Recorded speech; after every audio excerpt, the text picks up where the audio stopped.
이 대통령의 장남 결혼식 문제가 불거졌네요. 아마 이 소식 들었을 겁니다. 이 대통령의 장남 결혼식이 어제 있었다. 뭐 이런 게 알려졌죠. 나경원 의원이 이 문제를 강하게 비판을 했습니다. 나경원이 페이스북에 이렇게 썼어요. 자, 한번 볼까요?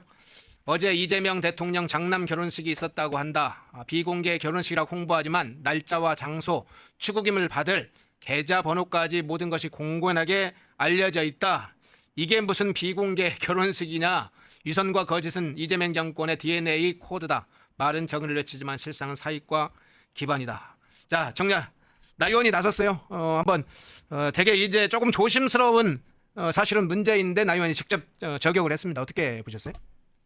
좀 저격할 만한 주제였던 것 같아요. 왜냐하면 이게 사실은 장남 결혼식 같은 문제는 비공개를 하겠다가 자랑도 아니었어요. 비공개할 수밖에 없는 상황이에요. 일반적인 사람들이라고 하면 염치가 있어서 비공개할 수밖에 없었을 거예요. 예. 왜냐하면 이거 대선 과정에서 지금 이 아들의 발언 굉장히 문제되지 않았습니까? 이 성적인 발언, 지금 수위가 너무나 벗어난 발언. 지금 이 정도가 문제가 됐다라고 하면 아들 이야기를 가급적이면 꺼내고 싶지 않았을 겁니다. 이게 일반적인 국민, 염치 있는 국민이라면 아들이 결혼을 해도 몰래 조용히 스몰 웨딩 당연히 했을 겁니다. 근데 스몰 웨딩의 수준도 아니라면서요. 이게 지금 뭐 억대의 비용이 들어가는 그 웨딩이었다라고 하는데 이 들리는 이야기들에 의하면 그리고 지금 여기에 이미 계좌번호가 적힌 번호들도 돌았고 네. 적은 규모가 참석한 것도 아니었다. 네. 뭐 제가 이거 신문 기사에서 한 7,800명 참석한 걸로 봤는데 적은 규모의 참석 인원도 아니었고 적은 규모도 아니었다. 이거는 비공개도 스몰 웨딩도 아니었다라고 이야기들을 하더라고요.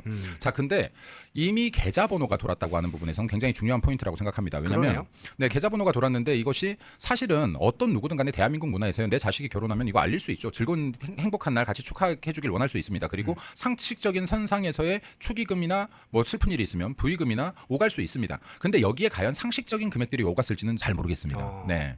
지금 만약에 이 계좌가 열려졌고 여기에 상식적인 금액을 벗어난 뇌물성 금액들이 오갔다라고 하면 이건 굉장히 큰 문제가 될 수 있는 부분들인데 이런 것들도 공개하라고 할 수 없지 않겠습니까? 네. 그렇기 때문에 사실은 이러한 오해를 피하기 위해선 더 조심했어야지 맞다. 네, 이러한 오해를 피하기 위해선 더 조심했어야 맞고 최소한 계좌번호 기재라든가 이런 실수 같지 않은 실수는 안 했어야 맞다. 근데 이게 정상적인 많은 국민들은 이런 오해를 하는 거죠. 야, 이거 이미 계좌번호가 이렇게 다 들어갔는데 이것이 하나의 뇌물 창구로도 이용될 수 있는 거 아닌가 하는 의구심을 충분히 가질 수 있는 겁니다. 이런 이야기들이 많이 나오고 있는 거죠. 이거 니네들이 알아서 기여하고 계좌번호 돌린 걸 수도 있다라는 이야기들이 계속해서 나오는 겁니다. 그래서 지금 이제 이러한 부분들은 비단 이재명뿐만이 아니라 이게 권력을 가지고 있는 사람들이 좀 조심해야 될 부분이 아닐까라고 생각되어집니다. 네. 예. CH8410 비친비님 고맙습니다. 시청하시면서 좋아요 꾹 눌러주시면 큰 도움이 됩니다. 자, 방금 말씀하신 중요한 문제네요. 국가 지도자라고 하는 사람이 아주 고위 공직자라고 하는 사람들의 몸가짐과 행동은 굉장히 각별히 조심해야죠. 지난번 탄핵 국면에서 정영식 재판관 어떤 짓을 했습니까? 3월인가요? 올 3월인가요? 3월에 아들 결혼식을 아주 호화찬란하게 강남에 있는 한 호텔 결혼식장에서 했다고 알렸죠. 그래서 상당히 눈살만 찌푸러진 게 아니라 문제의 소지도 않고 있었다 지적을 받았는데 이 대통령 장남 결혼식도 형 그냥 말은 비공개했는데 실제는 비공개가 아니었군요. 그런데 지난번에 이동호 씨 아들 문제와 관련 성희롱 관련된 부분이 나왔는데 이게 책임이나 해명이 뭐 제대로 있었습니까? 없죠. 없는 것 같아요. 그죠? 예. 그리고 이렇게 그냥 쓱 넘어가는데요. 예를 들어서 지금 이재명이 대통령이 되었기 때문에 뭐 언론들이 일단 언급하기 힘들어 하겠죠. 지금 펜앤 마이크니까 지금 이런 주제들을 다루고 있는 것이지. 여기 뭐 레거시 미디어들 지금 벌써 권력 눈치 보기 하느라 이런 것들 주제로 삼겠습니까? 삼지 않죠. 네, 근데 지금 이러한 부분들에 대해서도 명확하게 좀 짚고 넘어가야 된다. 그리고 이건 비단 이재명의 아들이 아니라고 하더라도요. 이런 발언을 했다라고 하면 이건 굉장히 지금 사회적 지탄을 받았을 겁니다. 이건 이재명 아들이기 때문에 정치적 지탄을 받는 게 아니에요. 어떤 누구라도 이 정도 수위의 발언을 했다. 그것도 지금 공공연히 모두가 볼 수 있는 게시 글을 통해서 했다라고 한다 그러면 이것은 당연히 사회적 비난 대상이어야 되고 법적인 책임을 받을 수 있는 부분이어야 되는 것이죠. 그런데 이러한 것들에 있어서 권력자의 아들이라고 해서 형평성 있게 대해지지 않는다라고 하면 이건 역시 특혜인 것이고 이건 역시 대한민국의 공정과 정의가 무너지는 한 가정이라고 봅니다. 네. 예.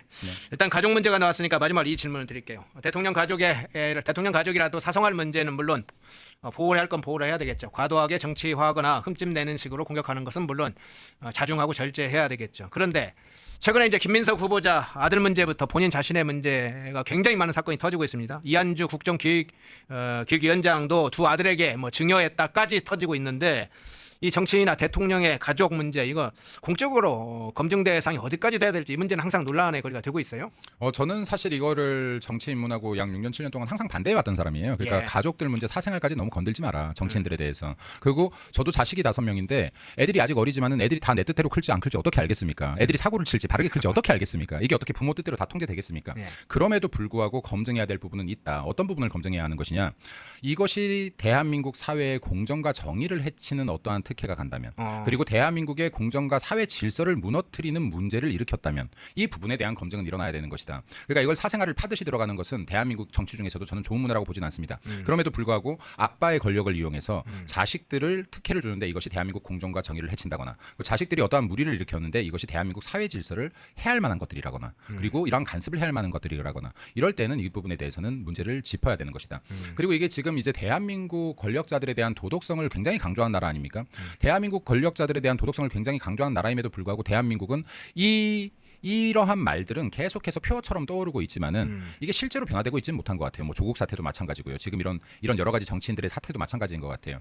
그런데 정치를 하려고 하는 사람들은 이제 앞으로는 이러한 문제에 대해서 조금 더 신중하게 접근해야 되지 않겠는가. 내 자식 안 아까운 사람 어디 있고 내 자식 잘 되길 원치 않는 사람 어디 있겠습니까만은 그럼에도 불구하고 사회적 정의나 공정을 해치지 않는 범위에서 자식 사랑을 해야지 맞지 않겠는가라는 이런 뭐 좀 제언을 하고 싶습니다. 네, 예. 제언을 하고 싶고요.